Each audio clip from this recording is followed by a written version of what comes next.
बेळगाव उत्तरचे आमदार आसिफ सेठ यांनी जनतेशी थेट संवाद साधण्याच्या उद्देशाने वैभवनगर येथील त्यांच्या कार्यालयात जनता दरबारचे आयोजन केले होते। या दरम्यान विविध भागातील नागरिकांनी आपल्या समस्या, अडचणी आणि विकासासंदर्भातील मागण्या मांडल्या।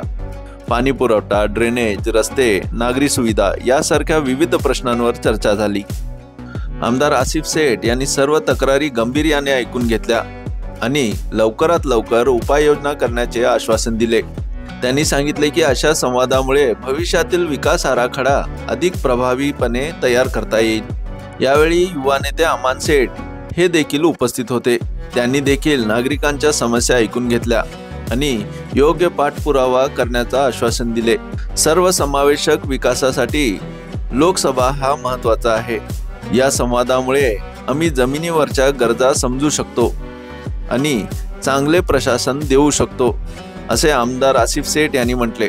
नागरिकांनी या उपक्रमाचा स्वागत केले असून आमदार सतत संपर्कात राहतात आणि प्रश्नांना प्रतिसाद देतात, याबद्दल त्यांनी समाधान व्यक्त केले। Bureau report, voice of Venugram, Belgaum.